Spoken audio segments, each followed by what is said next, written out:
The 2015 regular season is in the books. The Iowa Western Reivers running the table after 2 early season stumbles. Could they finish off with 1 game left? It's a big one. The conference title game and the Kinney Cup both up for grabs against Iowa Central.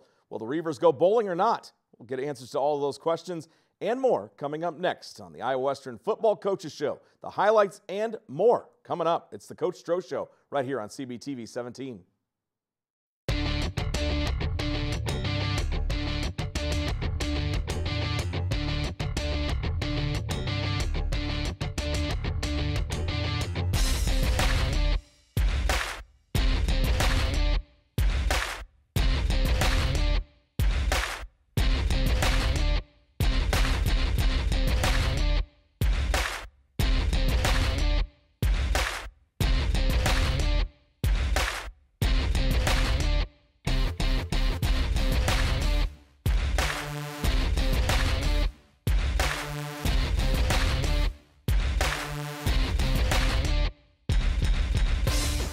The big finale. Some seasons the last game is just a game. The last 2, they have been for all the marbles, at least when it comes to crowning a Region 11 champ and controlling the Kinney Cup. Our regular season edition, the final one of the Coach Stroh Show, it's finally upon us. I'm your host, Jake Ryan, along with the man calling the plays. It's Scott Strohmeier. Coach, seems like a long season to play out just to leave everything till the very last game. Obviously, you get Iowa Central, and they have a chance to maybe end the run of the Reivers as far as holding the Kinney Cup, as far as the Region 11 championship. And there was a series of tiebreakers they sent out last week from the conference that was like 6 pages long. If this happens, then this, so one last game to control the ring, so to speak, as the season comes to a close. Yeah, I mean, all we had to do is win. That was our whole deal. And if we weren't able to take care of business, it was the whole scenario of it. But it's always good to end on a positive note, and the 9th straight against a rival, keep the Kinney Cup here for the 6th straight year, and the sixth Region 11 championship that we've won in 7 years of playing football. So it was a good end. Yeah, and you know what? I know that when it goes on the road, when we take it up to Fort Dodge, it gets a little dusting. But when that thing just sits for a while, it gets a little dusty, doesn't it? It does. I have to have some guys clean it off a little bit before the game. You can use work-study hours for that, I believe. All right, let's take a look at the highlights from the Kinney Cup, the battle for it happening in Council Bluffs from Titan Stadium, the home of the Iowa Western Reivers. Iowa Western coming out on sophomore day. You got to meet with all the sophomores as they were introduced before the game. What'd you say to them as they came down the row? Well, I mean, just appreciate what they've done. And this is your last game. Just really to thank them for all that they've done for the program. Sophomore Tyus Mason returns the opening kick. Not a bad return. He ran farther across the field than he did up it, though. The Reivers start pretty good field position. Yeah, we took the ball. We wanted to try to set the tone a little bit and getting a few. We started off here hitting Taj right away, sophomore to sophomore, Zach to Taj, and trying to get started early. Yeah, Taj certainly on the receiving end of several early passes, and that one again to Taj Williams as number 2 sees the home field for the very last time as a Reiver. Yeah, and that's really what I tried to explain to them. The last time that you'd be on the turf, you want to have your best one at the last. Malcolm Moore nearly comes up with a tremendous catch reaching over. Reivers are forced to go for it on 4th down. They don't get it, and Iowa Central takes over. And is this a repeat of the last couple of weeks? The defensive players in the backfield immediately, linebacking core and the defensive line just all over Iowa Central early. Yeah, I mean, we felt we could control the line of scrimmage there, this year or this game as well, and they're coming out playing. We need them to play well. Here's a pass up the field. Turner Gaines makes the reception. You get inside the 30 and setting the Reivers up in prime position, maybe for the first score of the game. Yeah, well, then Zach makes a nice, he breaks the pocket and makes a nice little run to get down deeper into the red zone. But they threw in 5 defensive backs or 6 defensive backs once we got into the red zone, and made it a little bit tougher. Reivers again will go to the air toward the slot position there, and Malcolm gets inside position, just grabs the football and runs it in from 14 yards out. It was a nice catch. There was actually pass interference on it as well, but that's what happens when they want to play that type of coverage. My goodness, how about Merrick Jackson? His performance the latter half of the season has been absolutely tremendous. Into the backfield, knocks the running back down. He may as well have just taken the snap there. Yeah, well, I tell you what, he's been playing like that, all year. For the statistics that he's putting up from an interior guy is unreal. Interesting attempt on the punt return there. Reivers get it as it rolls out of bounds, which is good news. And then what is up with the running quarterback, Mr. Zach Martin? 40 yards in this carry. Yeah, well, you know, when they don't expect you to and you sneak one through, it was actually a run play. He pulled it to throw it, it was covered, and then he took off and ran. We might have to design that one. He more than doubles his offensive output. He does get hurt on this drive, and then you rely on a Patterson field goal. Bobby knocks it through, and it's 10-0 Reivers at the end of the first quarter. And obviously, you know, Zach's banged up on that play. What were you thinking? Hoping for the best, obviously. Yeah, hoping for the best. You know, we need now to step up. You know, we make a big special teams play here, but you know, anytime he's been battling a lot this year, he's played through a lot of pain, and you hate to see that happen on sophomore day. The Reivers bring Brock Larson in to relieve Zach, and then a long field goal that comes up well short of the uprights that time. Yeah, you know, we felt, you know, seeing if we couldn't get a little bit of a spark and get some points out of it, you know, being up 10-0, but we came up a little bit short there. Defense is playing well, you can take some chances like that. Bertini, the quarterback out of Glenwood, local kid that went to Iowa Central to play, he and his offense just couldn't get anything going.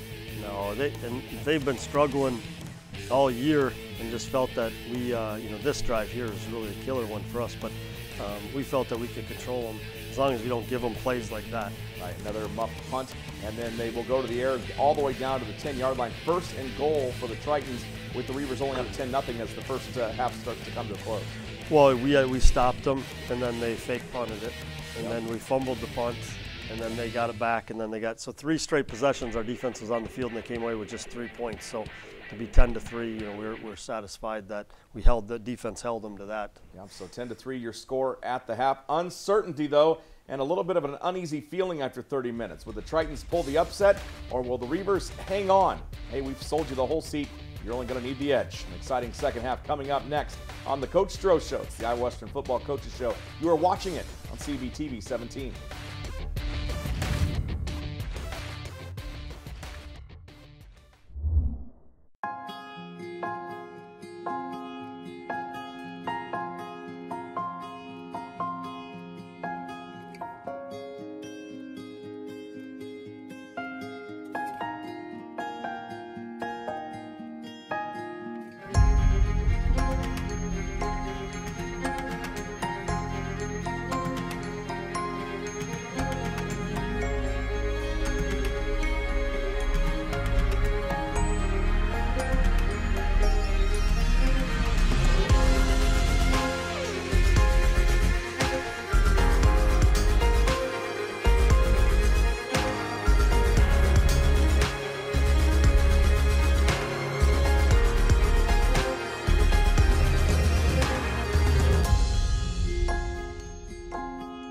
Schedule your campus visit today. Iowa Western. The world is waiting. From the studios of CBTV 17 in Council Bluffs, Jake Ryan, along with Iowa Western head football coach Scott Strohmeier. The back half of the season has been a bit kinder in regards to the injury bug, but a big one in the first half. Coach, what did you say to your redshirt sophomore quarterback? Even longer, he's been around campus in just 2 years. What did you say to him at the half? Well, there's not a lot you can say. Just, you know, keep your head up. You don't know why these things happen, and we'll find there is a reason. We just don't know why, and it doesn't seem fair right now. But you know, now we need to rally around him, and you know, some of the guys need to step up. You know, now that you lose him, we played a lot of the year without him here. He was banged up, but you know, you just feel for, you know, redshirt sophomore. He's trying to get recruited, and you know, now he potentially, you know, could lose some opportunities. But he's a tough kid. He's, you know, he's been around the game long enough, and that's what happens in the game. And like I said, we don't know why they happen, but there's a reason, and it'll work out. Tough kid, smart kid, coach's son. I'm sure that he will get his opportunity. Let's check those second half highlights as the Reivers and the Tritons go to battle for 30 more minutes. The Kinney Cup, we still haven't seen a sign of it on that sideline, but it was there for the entire game on that Reivers sideline. Brock Larson going to work in the third quarter, and hey, it's Anthony Johnson. Where did he come from? As Anthony Johnson scores from 66 yards out for the touchdown. That gives you a little bit of breathing room, up 17-3. Yeah, I mean, that was a big one, and we felt out of that formation we were going to get a one-on-one matchup, and Anthony's got really, really good speed, and to give Brock some confidence as well. Dietrich playing. Duke's putting the hurt down after a Triton gain on the far sideline. Again, third quarter action. Reivers up 17-3. Bertini, yeah, he's going down again as the Reivers get on top of him. Stacy Keeler there, and then of course John Swisher as well. I'll tell you what, when they started dropping back and going down the field, you know, I felt pretty good we were going to get some pressure on them. Dom Wilson blocks the punt. Nation's leading fourth block of the season for Dom. Pretty good season, sophomore-wise, for Dom Wilson. I'll tell you what, just keeps playing, takes his opportunities and runs with them. John Nazambo, speaking of running with them, again, he just hasn't had the opportunity to get running downhill as much, but on this drive in particular, you guys really found some openings, and John keeps pushing forward, finally get a score the touchdown here on the next play, I believe. Yeah, you know, the big thing there is, you know, we're finding a little bit of crease. There's one guy got either miss or run over, and you know, he did that on that drive. Yeah, made him miss, ran some people over, and Reivers scored the touchdown. You're up again, 24-3, and hey, let's go to the air yet again. Look at Anthony Johnson. He just really came to play on Saturday. Just the guy that you needed to step up when you were down a guy, certainly did. Well, exactly, and again, in situations like that where we can get him in a mismatch and we can put him in a position where he's a good one-on-one guy, and Brock, him running the rope, Brock making the throw and giving him protection. Brock dancing around, and again, when he dances around, that ball gets a little bit farther and farther from his body. Scares you almost every time he runs. This is on a high snap, and Brock again takes off. This one, though, going to be a successful throw down the middle. Who's there? Anthony Johnson inside the 5. Unfortunately, after that one, I told him that's why we can't take sacks in the red zone, because we were fourth and 25 there and came up just a little bit short. But again, just positive, you know, making a play and take, you know, he's got to take care of the football, but it's good to see him make some plays, gain a little bit of confidence. Delivers to Nick Easley, and then how about this catch outside? Malcolm Moore, second catch of the day, gets both feet in just for the heck of it. Nice route, nice throw. I tell you what, you tell a little bit about Brock there. There's a free blitzer coming. That's his guy, and he's just waiting. He knows he's going to get hit and delivers it. Speaking of free blitzers, how about Stacy Keeley again? Arturo Marquez following up as the Reivers get some guys in on sophomore day that maybe hadn't seen the time as much. And then Jerez Diggs, well, he'll take an interception. That's his 5th of the season. Yeah, I'll tell you what. You put them in position. Our guys are making some plays. They're defensively, we're playing with so much confidence right now. It's fun to watch. Unfortunately, on the next play, this is what we talked about, the ball getting a little bit farther and farther, and then a defensive player comes in. Brock tries to adjust too late, and the Tritons get a turnover on the day. Yeah, we were trying to take a shot after that one, and you just got to take care of the football. Bertini, all day long, he's running away from the Reivers. Nick Norton and Royal Silver there. Just, it's amazing how much pressure the Reivers are able to provide. And it's just the next guy. I mean, we got a bunch of guys that can play and are playing well. It's good to see them all make plays. Anthony Johnson dancing down the sideline. That was his 4th and final catch of the day. Over 160 yards receiving, a touchdown. Not a bad way to spend his sophomore day. No, it's good to see. It's good to see some of those guys, you know, making plays on their last one. Here's Patterson, another pick block there. The first one missed. This one was blocked, and they get a pretty sizable return down the sideline before being out of bounds, and Bobby taking exception maybe to that return, making the stop even though the play was already blown dead. Yeah, and Brock went down there too, and I was thinking, oh, well, what are we doing here now? But he just got the wind knocked out of him. The best of formations right there, the victory formation, and of course it doesn't get hoisted into the air like the first couple times where you want it, but still you get to keep the Kenny Cup, another victory, the 7th straight over the Iowa Central Tritons, and they were one of the big dogs in the conference when you started.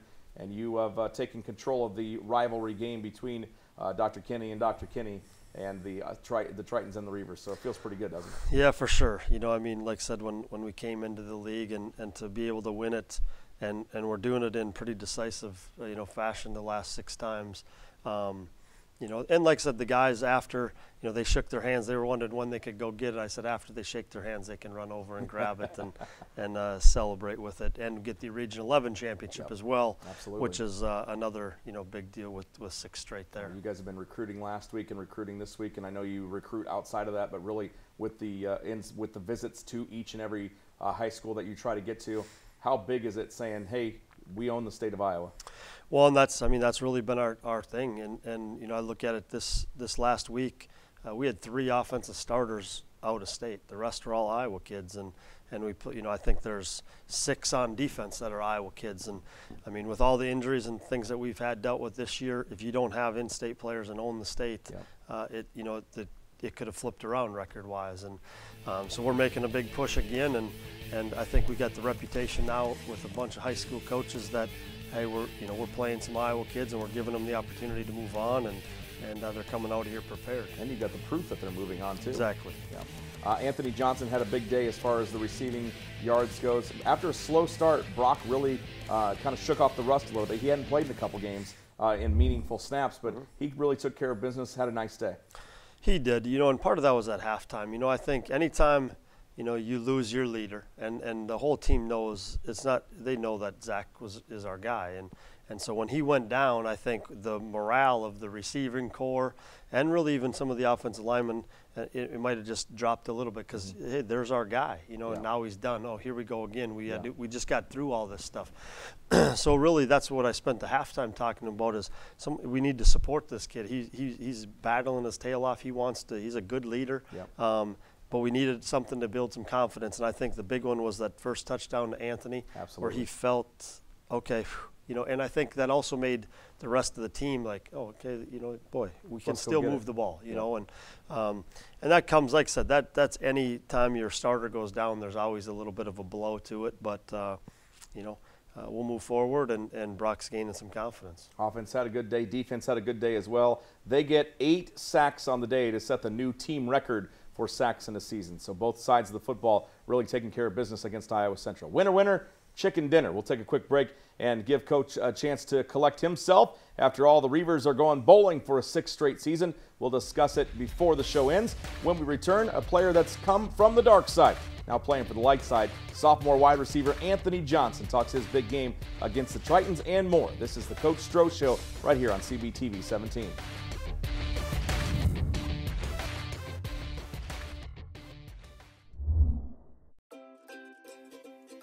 In today's world, getting things done means being connected. The challenge, though, is staying connected, no matter where you are. In Council Bluffs, we had a nutty idea. What if we tried to connect everyone in our community for free?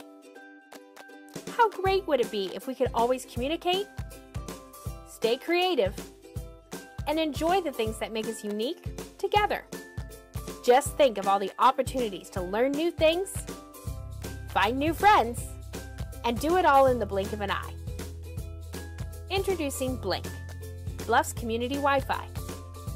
It's free, and it's coming to your neighborhood soon. Learn more at blinkwifi.org. Okay, it's decision time. I want flexibility, more doing, hands-on experience, and working sooner. I gotta make a choice. I want to get started now.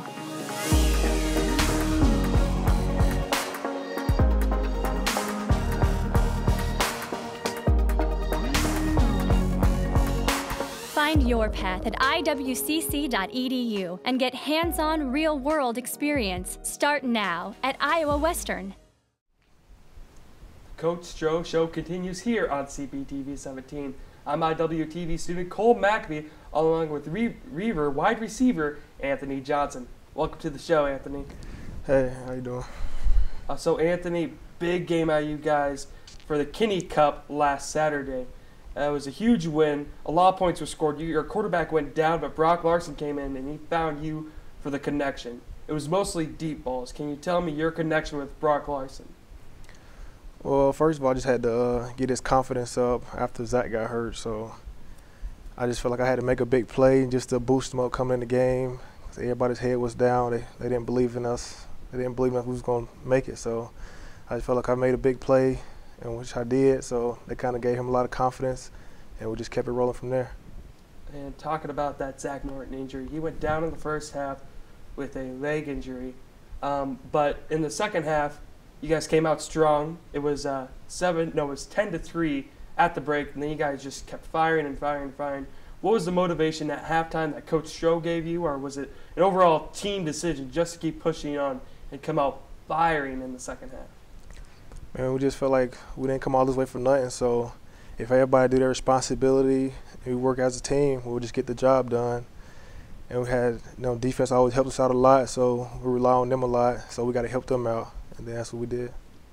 And it was a heck of a way to end the season. And to start the season, you guys were 0-2. Can you take me back and tell me what were your guys' feelings, your guys' outlook on the season starting 0-2? Let me see. Well, everybody had their head down. Nobody cared anymore. They just thought the season was over with because those were 2 big games, and people just had they don't care attitude. And we just went from there. And you guys won 9 games after that. So you could tell me, what was the motivation, what was the push just to win 9 straight? I mean, just working hard. First, it just starts at practice, like everybody working hard, doing their responsibilities, then just bringing that to the game field. So we just work hard. Right. I know you really don't pay attention to rankings a lot on the team. They like to keep working hard. But you guys were counted out of the rankings. You guys counted out of the national championship. But currently, you guys are sitting number 5. For a player, how does it feel to be unspoken and then have a voice again as far as the national championship goes? I mean, it feels pretty good, though. I mean, we didn't really pay attention to the rankings as much. People doubted us, but we didn't really pay attention to that because we know we were better than that. So we just played our game. When we started winning, people started looking at us more. So we're just going to focus on that. If you could tell me one sentence or one phrase about the season, what would you tell me about it? I don't know. We're just humble guys. We just want to get the job done and win it all. Well, thanks for joining the show, Anthony, and thanks for making a turnaround of the season, winning 9 straight. Thank you. That was so nice being on here. So have a nice day. Coming up after the break, Jake Ryan and the coach are back to talk about the Reivers and a potential bowl game. We'll be right back.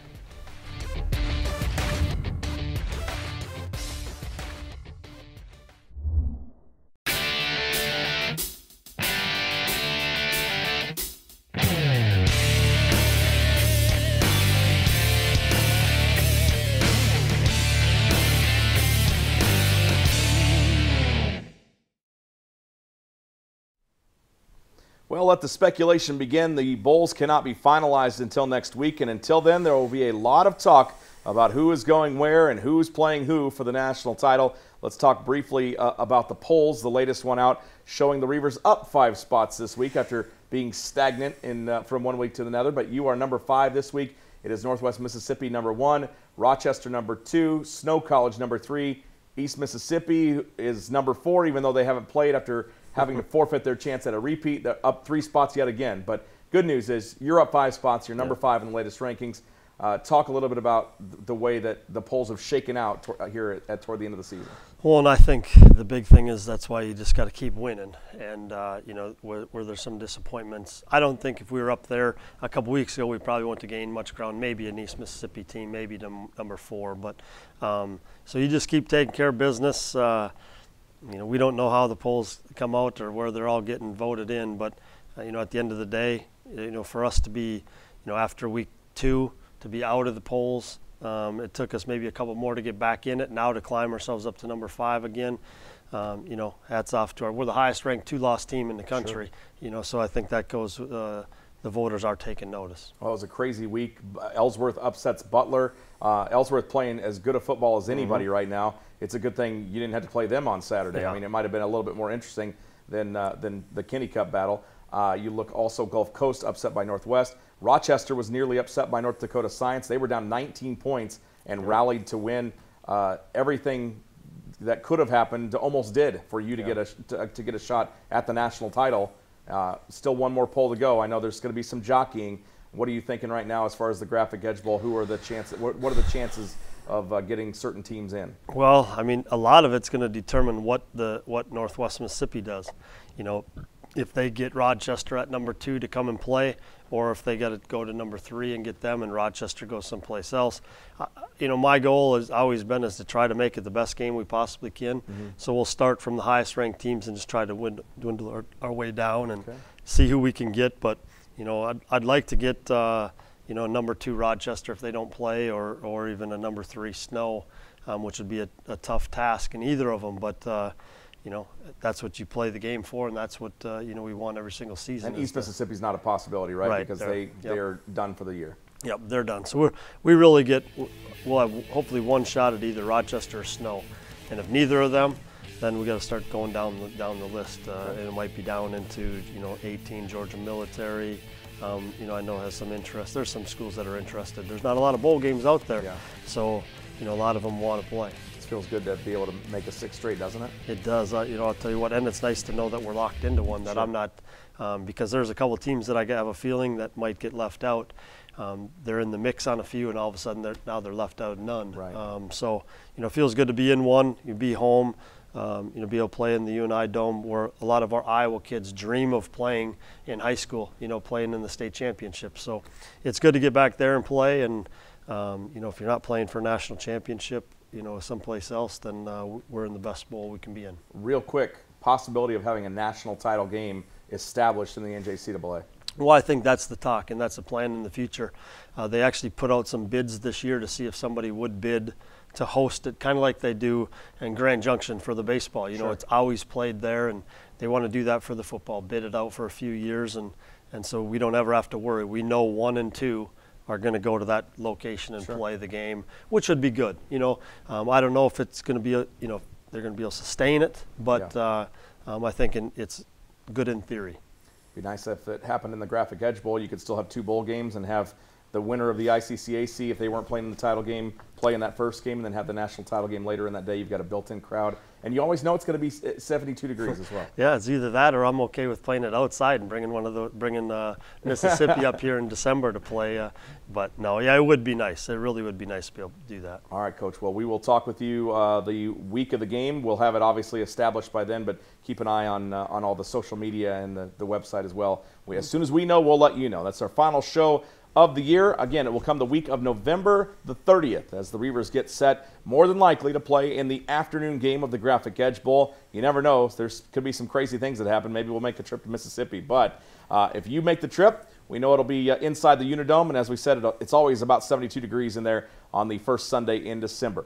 We, of course, will have all the coverage of the game on 89.7 The River, with the pregame beginning an hour and a half before the Reivers' 6th straight appearance in the postseason. Make sure you keep an eye out, as I said, on GoReivers.com and the Reivers Twitter and Facebook accounts for more details on an opponent and exact game time for that game. It will be following. The follow is at GoReivers. So you just find it on Twitter or Facebook, search at GoReivers, and you can, of course, find that. Thanks again to head coach Scott Strohmeier and for his patience all season long, and to sharing his insight. And a big thank you as well to Anthony Johnson, wide receiver for the Reivers, for stopping by to talk about his biggest game yet as the Reivers. Still one to go, though. Solid season for the many IWTV students that make up the crew for putting it all together. They are thrown into the mix right away and do a very nice job as they learn the ropes as the season goes on. Good luck to the men's soccer team and the women's volleyball team as they get set for their respective national tournaments. So much going on here. Hoop season already. My goodness. Make sure to watch highlights from the Reivers and your favorite Southwest Iowa teams every week on the Bluff Sports Zone with J.J. Davis. This has been the final